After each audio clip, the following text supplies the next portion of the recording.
Bismillahirrahmanirrahim. Assalamualaikum guys, it's me Mustafa. Welcome to my YouTube channel blendartstudio. If you are my old subscriber, then welcome back to my channel. Okay, so actually I didn't plan to make this video about it. Actually what happened is, when I was working with watercolors, suddenly the water which is present to clean the brushes, that fall on some white papers.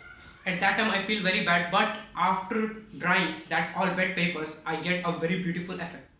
So suddenly what I planned to make a nature shadow art. Okay, so actually what is nature shadow art?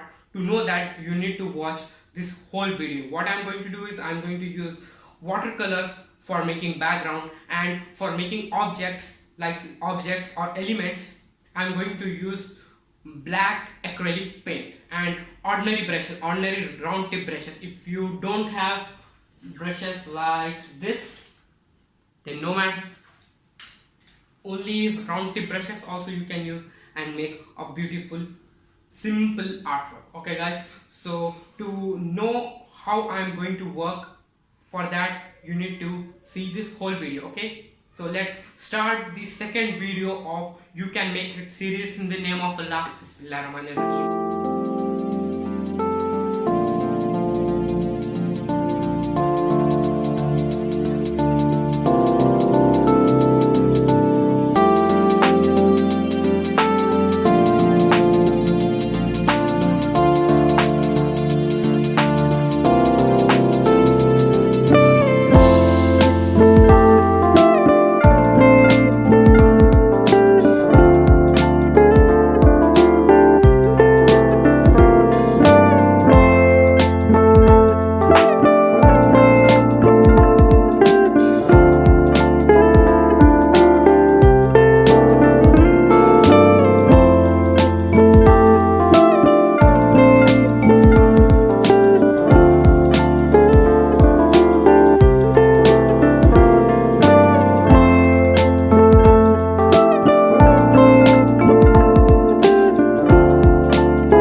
also make this type of artwork using somewhat different paint. Rather than you can use acrylic paint, oil pastel, whatever you like, but I feel watercolors is a best source for making backgrounds and acrylic paint for making the objects. You can use oil pastel, markers, crayons, soft pastel, oil paint also you can use on the paper. Okay, actually in this video isn't possible to show you how to use oil paints on the paper. Okay, so if you need any type of video related, then just write in the comment box. Yes guys, I want to see your work, how you are following my tutorials and making the artwork. For that, what you need to do, you just need to go on my Instagram page blendartstudio and DM me your artwork. Okay, definitely I am going to post your artwork and going to tag your name, how you are working, and also in the next upcoming videos I am going to say you what type of improvement you can do, or this is the best way you can try more good. Okay, for that types of tips. If you have any doubts related art material, art mediums, how to paint this, how to make trees, then just write in the comment box. We will chat together and definitely I will make videos related to that. Okay guys, so guys, this is the time to end this video. Share this video to your contacts to be more connected with me and my channel Blend Art Studio. So till then guys, Allah Hafiz, bye bye, take care.